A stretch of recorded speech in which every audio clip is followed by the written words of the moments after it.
hot take, and it's that karma is pretty much synonymous with trauma. I am of the mind that our karmas that we can see evidenced in our birth chart, in our Vedic astrology birth charts, will give us a lot of insights. They will mirror the sort of traumas or stressors that we've experienced in this life. The hand that we've been dealt in life shows up in our birth chart, shows up in if we look back over our life and what traumas we've experienced, there will be a lot of overlap there. And that's kind of the point of studying our birth chart, one of them, right? So I bring that up because November, as I mentioned on the November Outlook episode, if you listen to that, it was actually only done as a Facebook Live, is all about shadow work, with it being Scorpio season in Vedic astrology. So this episode is going to serve more to talk about what's happening astrologically that is bringing this stuff up, and then how to use your birth chart for shadow work, why this time of year, this right now, is really indicating that astrologically, and then of course some yoga practices and journal prompts to help work this into your life, because that's what a Yogi Scope is.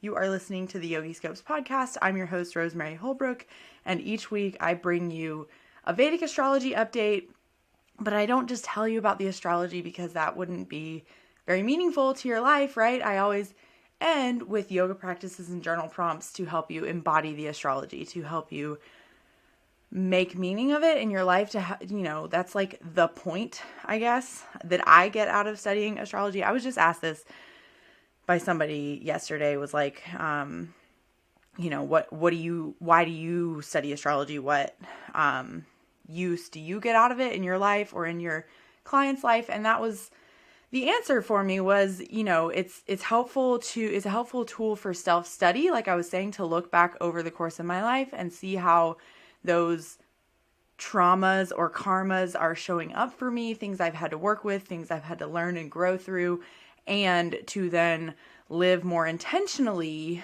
based on the hand I've been dealt, which one way to look at that is your karma is the hand you've been dealt, aka also the traumas and stressors and things you've experienced in your life that are unique to you, have your own little unique flavor on them. And then your Dharma is your right life path. If you just keep doing the next right thing based on the hand that you've been dealt, that is living your Dharma. And that is what we find in our birth chart. But it's endlessly complex. There are endless layers of depth and detail that you can receive from studying your birth chart and all of the different layers. So where I kind of encounter people being stuck is they want to understand it all to make sure they're not missing anything before they start acting on the information. So if that sounds like you, I think this episode will be helpful for you. So let's talk about why I'm bringing this up, like why astrologically is right now a good time for this, what I'm calling shadow work. Maybe first I should define shadow work if I haven't been clear enough about it already. In my opinion, shadow work is looking at the harder parts of your experience.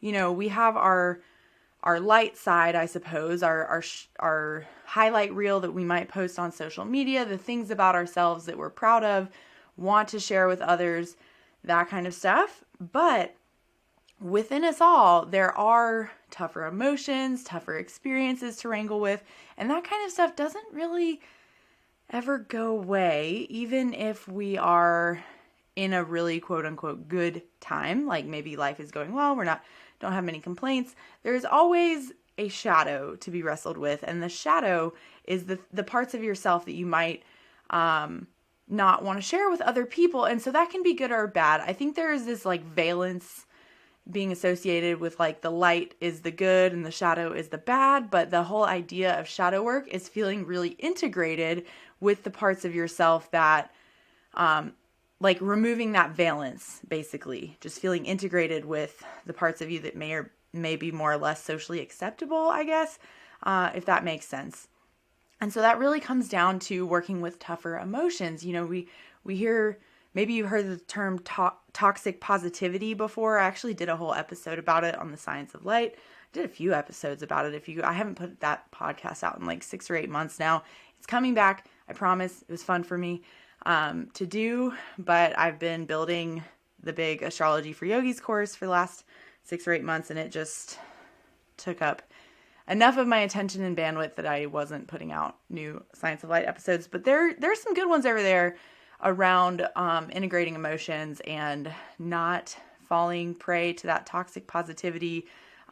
Just always vibrate higher, always be in a good positive space, try not to complain, like this kind of stuff that can be really invalidating to that shadow side of you, right? So that's the goal. And why astrologically is that extra indicated right now? Really, I think you should always be doing shadow work. Kind of like this summer when we had Venus retrograde, I was saying it's time to do inner child work, and that the Venus retrograde was like really bringing up inner child work. Just because it's over and we've moved on doesn't mean I think you should stop doing inner child work. Just hopefully you learned something during that time that you could integrate going forward. And same idea now. I think you should always be doing shadow work because it is Scorpio season, demarcated by the fact that Mercury entered Scorpio last Monday, November 6th. And then tomorrow, as I'm recording this, actually I'll probably put this out on Thursday, but I'm recording it on Wednesday, November 15th. So Thursday, November 16th, Mars is going to enter Scorpio, and so is the Sun on the same day. And that's basically what I would consider Scorpio season. So that's more of like a Western astrology thing, but it's kind of caught on and I kind of like it, saying that it's a season of whatever sign, because really Mercury, the Sun, and Venus, and like sometimes, so Mars is only there because of its retrograde. It's been kind of tracking the Sun most of the year because of its retrograde earlier this year, actually almost a year ago now. It started over last like December into January. Anyway, Mercury, the Sun, and Venus all pretty much more or less move about one sign per month. And in Western astrology, whatever sign season is noted by wherever the Sun is. It's like when the Sun changes signs, now all the Western astrology people are like, it's whatever season, it's Scorpio season. So really, because Vedic astrology uses the sidereal zodiac, we're like a month behind. Like in Western astrology, I suppose the Sun is moving to Sagittarius here pretty soon, around the same time. I don't know. I don't really keep track of it that closely, but I do, like, it's hard to not hear Western astrology speak because it's just what most people use, at least in the US where I am, in Western countries. When people say astrology, they mean Western or Greek or Hellenistic astrology. And so as a person that uses Vedic astrology and the sidereal zodiac, it's hard to tune that out. So anyway, it's Scorpio season. Vedic astrology will focus on not just the Sun, but it's when we have a buildup of energy denoted by 3 or more planets, which is known as a stellium, 3 or more planets in a sign. That's what I would consider that sign's season. And it's Scorpio season. So what does that mean, right? Scorpio is the natural 8th sign of the zodiac, meaning it has similar energies to the 8th house. And I always tell people that the 8th house in your birth chart is like the death card in tarot. And now I don't know, I just got a new tarot deck like yesterday, and I like oracle decks personally. I don't really know the tarot. I'm like, the tarot is another system of archetypes that can be used in the same way that astrology can. And I just kind of stick in astrology land because I know it really well. And that's my system of archetypes for self-study that I use. But anyway, so I don't really know the tarot, but I am familiar with the death card. So I'm saying knowing the tarot is not like a prerequisite to understand this. But the death card in tarot, similar to the 8th house in astrology, as well as Scorpio as the natural 8th sign, is it doesn't mean like actual, like somebody's gonna die or you're gonna die death. It means like a part of you. It's almost like ego death. And I'm going to mention more about the ego in just a second because that piece is important. Where another thing is like we kind of villainize ego, and I don't think we need to do that. I'm going to say more about that in a second, but the death card in tarot and or Scorpio or the 8th house, these things are all about death in the sense of transformation, death and rebirth, death for the purpose of rebirth. That's what the archetype is all about.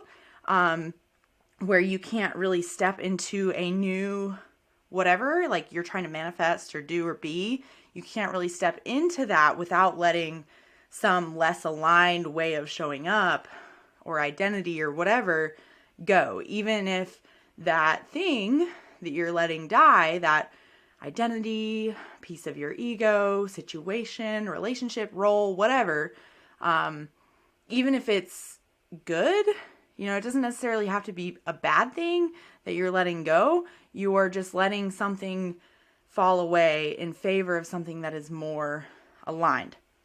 And so that's kind of the energy of Scorpio and the 8th house and the death card in tarot, right? And so with these planets moving to Scorpio, that's Scorpio season. So that's one reason why shadow work is kind of indicated right now. But another big reason is the shadow planets of Rahu and Ketu, which I did. If you want to explore that more, there's a lot to it. And I covered them on 2 separate episodes. I did several. One episode about eclipse season, one episode about Rahu and Ketu actually moving signs, which they did right at, it was Monday, October 30th.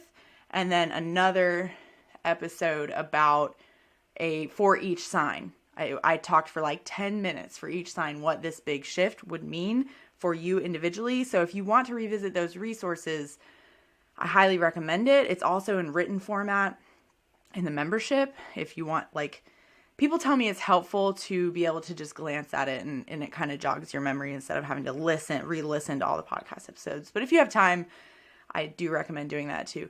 Anyway, Rahu and Ketu just changed signs 2 weeks ago. They change signs once every 18 months, once every year and a half. So this is still pretty new. And they're the shadow planets. They are the karmic planets in Vedic astrology. Ketu is your past life karma or karmas that you maybe worked through in a past life. And that could mean literally, if you subscribe to the belief system of reincarnation, cool, it could mean that. But it could also mean, I don't know, sometimes I tell people I was a guitar teacher in a past life. I was an engineer in a past life. You know what I mean? I'm not those things now. That was when I was a teenager and in my early 20s, and now I'm an astrologer, right? So those things kind of feel like a lifetime ago. We can experience what feels like several lifetimes in one jaunt on planet Earth, right? One actual lifetime, and so that's really what we can see that by the transits of Rahu and Ketu. And that kind of stuff I covered way more in depth on those episodes that I mentioned. But basically, it's important to know that wherever they go, whenever they change signs, which they just did, there's going to be new shadow work to do, new karmas being dragged to the surface, new traumas brought up, right? And it will have to do with wherever they moved in your birth chart, what houses they're affecting now. And so I covered that in depth on those episodes if you want to revisit it. I'm just telling you that that's another reason that shadow work is indicated right now. And so like I mentioned, karmas and traumas are synonymous in my mind.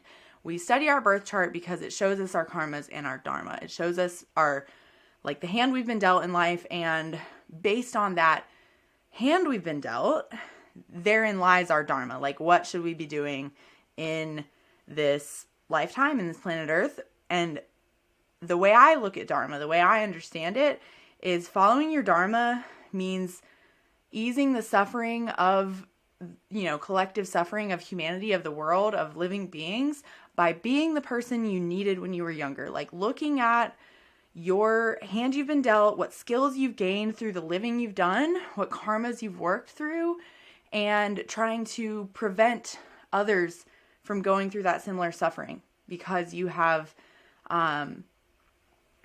experienced it and you're like, you notice a need. Like that is living in your Dharma.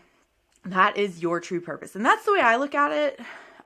You can try that on for size and see if that feels true for you about Dharma. But I don't think, this is like where I think I see people get kind of tripped up, is people are like looking for some kind of, like just show me the way. Like they're in the weeds of their birth chart, looking at all the individual placements and not thinking of it through a lens of like, what is the whole picture here? What skills do I have? What things have I been through that maybe are also validated by my birth chart? So there's all these techniques you can do. Like there's Dharma houses, which are 1, 5, and 9. The first house, fifth house, and ninth house are known as the Dharma houses. There's like ways to look at that in your chart. There's all these techniques, or like what I'm saying, looking at Scorpio, whatever house Scorpio's in, and all the things to interpret about that. And the 8th house could be good indicators of where you need to do shadow work. But it gets really complex. Like I was saying, there are endless layers of depth. And my hope for you is that you are able to glean something from your chart and from your understanding of your own chart without having to know all of the endless layers of depth. And so this feels like a good time to bring up. I'm still going to get to what a good time for, a bad time for, and yoga practices and journal prompts for your shadow work. But the whole point I was hoping to make of the episode is that there's evidence in your birth chart of where shadow work is indicated for you, of like what harder karmas you need to work through. And it will be related to where Scorpio is in your chart, what house that's in, any planets you have placed there, etc. Your 8th house placement and interpreting that. Also, to understand your Dharma, you will want to look at the 1, 5, and 9 houses, among other things. But then I'm telling you that as an astrologer because I understand many of the layers of depths. I don't know everything, but I've been at this for a while, and so I do know a lot of the layers of depth to interpret your chart. But you might be like, okay, so I'm looking at where Scorpio is. I'm having a hard time deciphering like what even house that is. And then I have to like go and look up like, what does that house mean again? And then I'm reading all this stuff and some of it resonates and some of it doesn't, right? So that is why I made the Birth Chart Basics course. And I actually got some feedback from one of the first people, the beta testers, when I ran a beta round of this course back in like August. One of the beta testers told me that they were still unclear about how to apply it. They were like, okay, great. Now I know how to understand my birth chart. I'm still having a hard time seeing how the practical applications, how to apply this to life. And so I'm going to address that this weekend in the Birth Chart Basics workshop. So anybody who has taken the Birth Chart Basics mini course, even if you haven't done the content, if you've signed up for it, you get to come to quarterly live Q&As with me, and you can bring your chart. You can basically consider it a mini reading, or we can have a like focus. And so this time the focus will be on that shadow work and on the things I'm mentioning on this podcast episode, on looking at interpreting your Scorpio placement, interpreting your 8th house placement, interpreting your Dharma houses, those kind of things we can look at, but we can also look at anything you want. Like, I don't care. If you want to take it in a different direction and ask a question about something else, that's fine. That's what those Q&A sessions are designed for. And so I will be sending an email out with the Zoom link to everybody who is in the course, and also folks in the membership are eligible for that too, to come to that live session this weekend. Of course, it's recorded, and you can get the recording in your portal thing. But the whole thing is, the interpretation techniques that I talked about in Birth Chart Basics, you can get through the course in an hour. And understand what you're looking at when you're looking at your birth chart, but they literally apply to everything. So when an astrologer, or like what I'm saying right now, says something like, to understand this, you need to look at Scorpio in your 8th house. And then you look at Scorpio in your 8th house and you're like, I still don't know what this is telling me. Like, thanks for telling me to look there, but I still don't know what it means. That is what the Birth Chart Basics mini course is designed to do, is to tell you how to interpret anything. So when you want to know about, I don't know, somebody asked me recently about their maternal grandmother's health. The Birth Chart Basics course teaches you how to know where to look for that very specific request and how to know how to interpret it. And so that's why it's like pretty general, because it's like, these are the techniques you apply to literally anything you want to know about, whether it's shadow work, whether it's your Dharma, whether it's how you're, what's on the horizon for your maternal grandmother, whether it's, should you stay in this relationship? All of these things are in your birth chart. But I hear you that trying to learn your birth chart is like, there's endless rabbit holes you can go down. It can be super overwhelming and confusing. And folks often tell me that they're like, I've consumed all these resources. Like, I think I'm getting a pretty good handle on it, but I still feel like I'm missing the whole picture. Like there's something like the dots aren't connecting. And that's what this mini course is designed to help you connect the dots. And so you can do that. If you want to sign up for the mini course before Sunday, 2 options to either sign up for the mini course, the Birth Chart Basics mini course. You go to yogiscopes.com/offerings. If you sign up before Sunday, you can come to our live session, or you can just catch the next one. It'll be 3 months from now. Or you sign up for the membership by Friday, because the old price is closing on Friday at noon Eastern time. And the membership will just be closed until I announce the tiers next Friday, 24th, November 24th.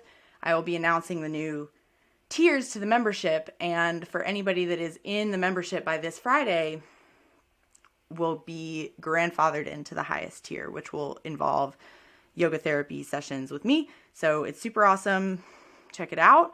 But okay, so if you're not interested in that stuff, or whatever, you're like, maybe it's not the right time, you're still wanting to figure this out on your own, which is, I'm like, that's what the podcast is for. If you want to DIY it, that's what this free resource, the podcast, is here for you. If you want to DIY, or I've created those containers of various levels of support based on what you're, if you want the ongoing commitment, a higher level of support, but it requires commitment from you, that's the membership.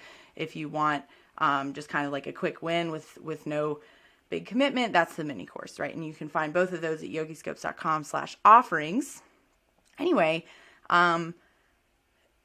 you will want to look at your Scorpio placement as well as your 8th house. Those are the things you're going to want to try to interpret, and you can muddle through it. You can try to figure it out with Dr. Google all you want. But just know that, like I was saying, Scorpio, death card vibes, transformation of like this ego death thing that I mentioned comes from looking at your harder emotions, the harder things you've experienced, the shadow, right? Scorpio is this sign that's like known for darkness, right? Which also tracks because Scorpio season is when, at least in the Northern Hemisphere, which is FYI, where all of astrology was invented, like Western astrology and Vedic astrology, all invented, thought of, written down, passed down in the Northern Hemisphere, because it either came from like, the Greco-Roman area or India. And also these cultures kind of intermingled and mixed together. And we see evidence of that with the fact that there are Sanskrit words for the Greek signs of like Aries, Taurus, Capricorn. Those are all Greek things. And we have like Mina for Pisces. Like we have Sanskrit words for these things. Kumbha for Aquarius, right?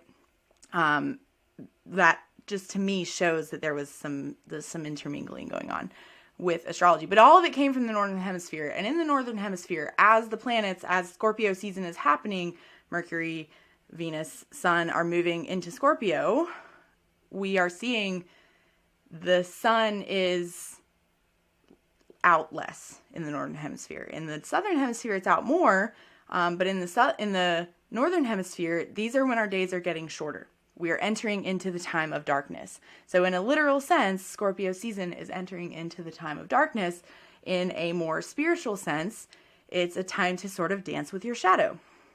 And so I wanted to say more about that ego piece, because like I was saying, the ego gets like villainized, where, you know, if you like read the Yoga Sutras, I guess it's all about like getting rid of your ego entirely.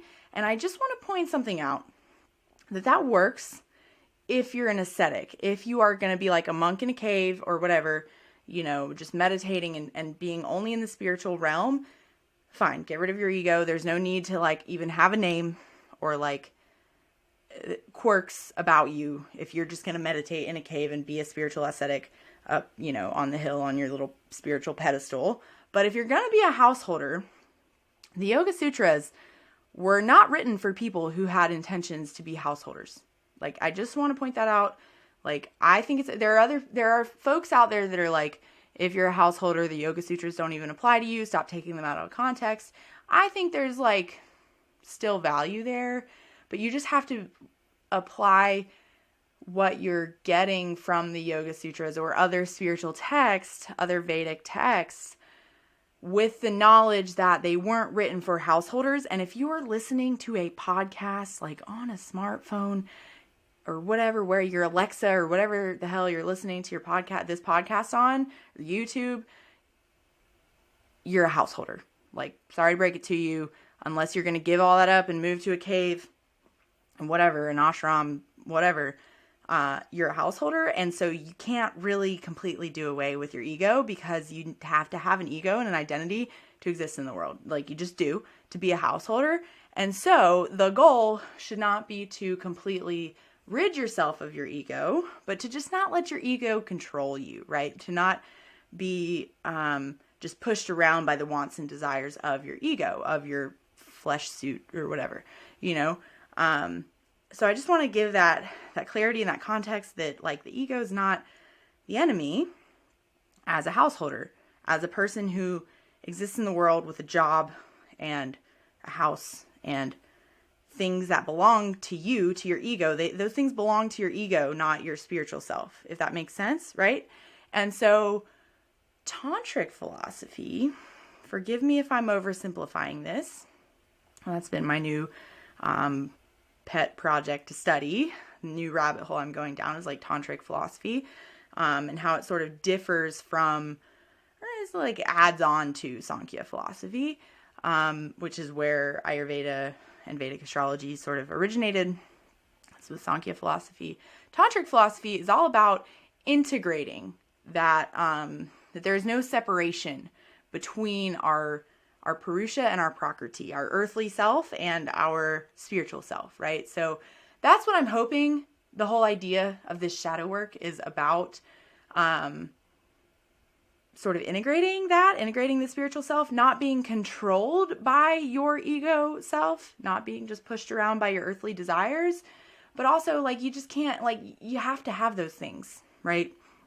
And so not being so like ungrounded in the spiritual realm. Like, how do you exist in this world grounded in reality and not losing touch with your spiritual self, but not losing touch with reality, right? Like, that's the work. That's, you know, kind of what shadow work is about. And so I've heard it compared.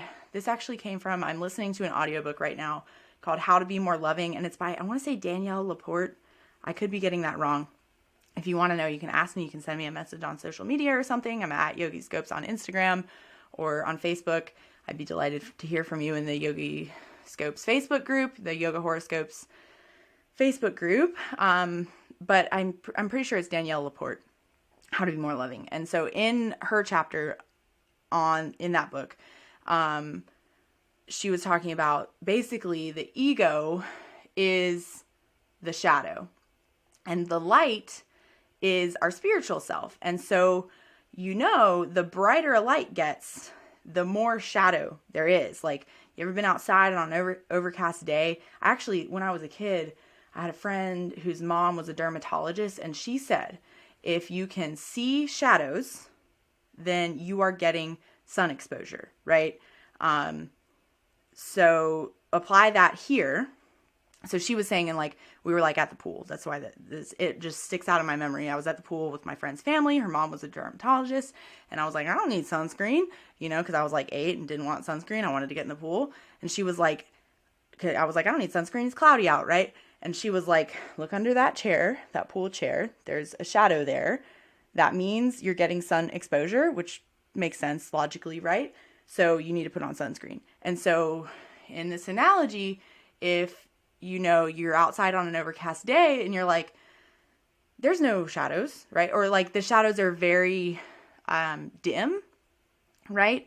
And so when the sun comes out from behind the clouds, the shadows get darker, okay? And so apply this to this analogy, this discussion, that if the shadow is your ego self, your roles and identities, desires, these kind of things, and the light, the sun, the soul, is your Purusha, your Prakriti, that spiritual divine connection spark, the brighter the light gets, the darker the shadows. And so that idea came from Danielle Laporte in How to Be More Loving. And I'm sorry if I'm saying that wrong. I'll look it up after this, but I'm in the flow, so I'm not going to stop to look it up. And so anyway, that wasn't my idea. I liked the idea, but it makes sense that, so it's like, the more spiritual you get, unless you are living in a cave, like as long as you still have that identity, that ego, that personhood of being a householder and existing in the world, which I hate to break it to you, if you're listening to this podcast, that kind of makes you a householder, like it just does by nature of the fact that you have a smartphone or whatever device connected to the internet to listen to a podcast. And I've said that before, and I'm like, forgive me. Like, if you're a monk listening to this, please let me know how that looks in your life. But other than that, I think you're probably a householder. But, so the more spiritual you get, the brighter the light within you grows. If you're kind of hiding in the shadows behind the clouds, whatever, it might be easier to have that integration, if that makes sense. Are you tracking with the analogy that the sort of more you grow, the brighter you shine that light, which is, FYI, back to the karma and dharma discussion. When you're living in alignment with your dharma that comes from your places of karmas, like the hand you've been dealt, and you're like, this is the message that the world needs that comes from me, right? That me is your ego. It's the shadow side. It's the harder things you've experienced in life. And the light that you're sharing is casting a darker and perhaps even bigger shadow, if that makes sense. Are you following the analogy? So that's what I wanted to say about shadow work, and hopefully that tracks with how it is brought up by Scorpio season, by the nodes moving, and how looking at your birth chart can help you interpret the karmas that are influencing your dharma. So hopefully you're tracking. And let's talk about what it's a good time for, bad time for, and your yoga practices and journal prompts for Scorpio season. So it's a good time for looking at how your emotions drive your behavior. That is shadow work, in my opinion, looking at your deep psyche and how your emotions are, or maybe even your emotions and things that you've experienced in a visceral sense are influencing your limiting beliefs, your behavior, how you show up in the world. And so it's also a good time for peeling back the layers and turning inwards. That's what, this season that we're in is all about, turning inwards, looking at yourself, looking at how your inner world shapes your outer world. And that will require you to peel back the layers of yourself, of your identity, your ego, all of these things, to sort of get into the depths, which is very Scorpio, get into the depths of how that is influencing how you show up. It's a bad time, this Scorpio season, for striving for goals that were set by outside forces. So if you're conceptualizing your Dharma up until this point as, or like what you're supposed to do in this life as things that you've seen others do, just kind of mimicking other people, or like showing up for the goals that were kind of in a deep way set by your parents or society, rather than by your own inner light of awareness, right? That's the Purusha, the divine spark within ourselves that we're trying to get in touch with, is that guiding light that exists within you. And you have to sort of muddle through the shadow of your human experience to get there, right? And so that's what shadow work is designed to unfold for you, so that you can stop, you can really truly have a deep awareness of, was this goal, was this way of showing up in the world that I'm doing or being set by somebody else, or is it really coming from a deep place of inner wisdom and awareness from inside myself, from internally, right? So that's what it's about. So it's a bad time for striving for external measures of success. It's a good time for tapping into what does your internal measures of success look like. So how do you get there? The yoga practices are pratyahara, which I mentioned on that November episode, which was only in the Facebook group. I apologize for not actually posting it to the places. You can go back and listen to it in the Facebook group if you want to. You just go to facebook.com/groups/yogiscopes to join, or if you find the Yogiscopes page on Facebook, there should be a groups tab that will take you there, but it's also just called Yoga Horoscopes, and you'll recognize it looks very much like the picture on the podcast. So pratyahara is indicated all month. And if you haven't listened to that, if you're unfamiliar with pratyahara, it is sense withdrawal, turning inwards. It's turning your awareness away from what you're hearing and how your mind is getting distracted by, oh, I heard something. That's why I was like, up until recently, I taught yoga in a gym, and I always hear yoga teachers like, oh, I could never teach in a gym because the sounds are so distracting. And I'm like, well, that's the whole point, is to improve your skill at not getting mentally distracted because somebody drops a weight in the other room or whatever.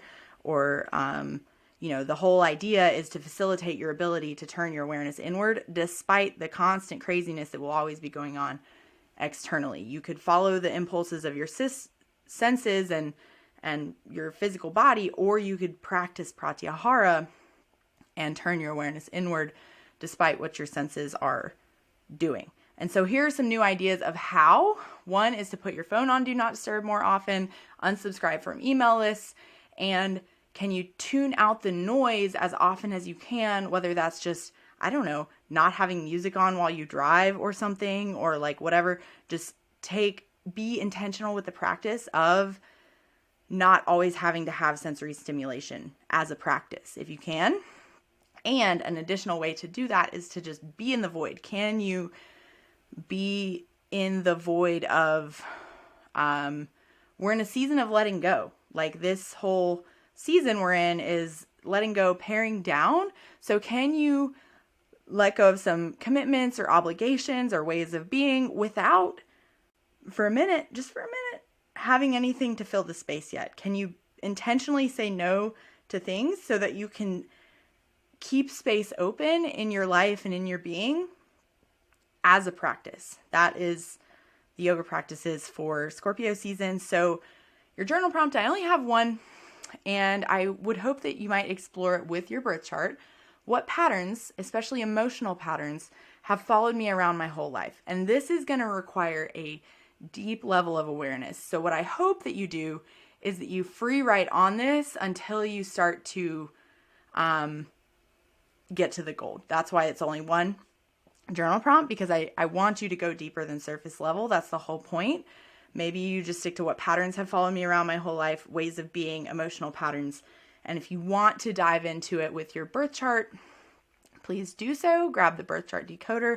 If you want that extra layer of support, I'm telling you, the birth chart basics mini course, you go to yogiscopes.com/offerings. You can find it there. To sign up, you can come join us live this Sunday.